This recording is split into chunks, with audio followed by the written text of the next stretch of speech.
Welcome along to this special edition of Let's Talk Tax. Today we're going to focus on inheritance tax.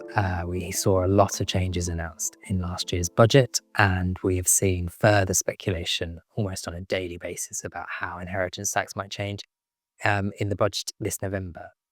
Uh, we saw last year significant changes announced to business relief and to agricultural property relief and to pension changes that we'll see coming through in April 27. But let's spend a moment talking about what we might see happen in this November.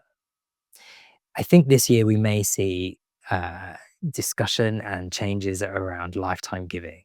Now, lifetime giving up to now is pretty free of inheritance tax. There is relief for regular patterns of gifting out of surplus income. There's a 7-year rule, so that if you survive 7 years from making a gift during your lifetime, that's exempt. And we could see changes to both of those in some way, shape, or form. One option may be that the 7-year rule is extended to 10 years or even longer. We may see there's a limit, a cap and a limit put on how much you can give away. We may also see an adjustment that's actually to capital gains tax, not inheritance tax, around base cost uplift. Now, when someone inherits something on death, the estate will pay inheritance tax, but they will receive that asset with the base cost for capital gains tax purposes at the market value of the asset at the date of death, rather than the cost to the person who passed away. We could see that change such that if there's no inheritance tax to pay because it's covered by a relief or an exemption, then the base cost may transfer from the person who's passing it on. All of this means that people have significant things to consider now. People with family wealth and a gifting strategy may need to revisit that. People who are planning to give something away and hold on to other assets may need to flip that on its head. So there's a lot to think about as we go into this year's budget.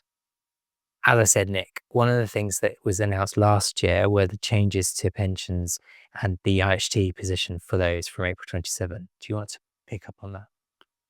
Yeah. So what do we know so far? Essentially, we know that from April 2027, remaining pension assets left on death will be included within the estate calculation. And if the estate is above the available nil rate bands, then those pension funds will be subject to inheritance tax, where to date they haven't been. I think what a lot of people haven't sort of grasped so far is that it's not just IHT that needs to be taken into account. Where people die over the age of 75, there's going to be a second tax, which is applicable in every scenario, which is the beneficiaries will suffer income tax on the funds they receive net of inheritance tax.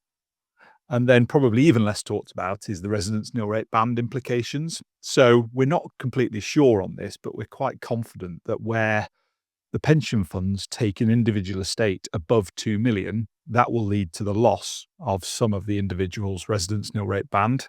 So you stack on top of the other two taxes another tax to give a potential for three levels of taxation on death. So what does this mean? I think ultimately what it means is that you go from a position where most people stored up their pension wealth to pass on to other generations to a position where now you really don't want to be leaving any pension wealth at all on death. And so people now are focusing a lot more on spending their pension wealth. And even with 18 months to go until these changes come into play, we're seeing clients significantly change the way they approach their pension funds. And I think there's three main things to talk about there. One is that people are just starting to draw more income and in turn suffering more income tax in doing so, which is probably part of the government's plans. That at the moment is largely taking the form of increased drawdown, but we do expect that in the fullness of time, we will see more annuitisation of pension funds, so more people going to insurance companies and buying annuities. The other one, which links back to what you were talking about, Paul, is just interacting the pensions with gifting. I think that move from leaving the pension funds alone to drawing them all out will mean that people will either gift away a lot of that pension income that they're now receiving, or they'll take a view of, well, I'm going to rely on my pension assets now, so I could possibly give those funds, those other funds away. And naturally, that then means that we go back to all those points you were bringing in around, are there going to be limits on gifting? Will the rules around surplus income gifting be tightened? I think lots of clients feel a little bit sort of uncertain as to what strategy they're going to adopt. So I think just bringing that altogether, really. With all the things that we know already in terms of the changes to business relief and the changes to agricultural property, those pension rules and the various rumours that are going around at the moment about what might happen at the end of November, we know that inheritance tax is going to remain a pretty hot topic for most of our clients for the foreseeable future.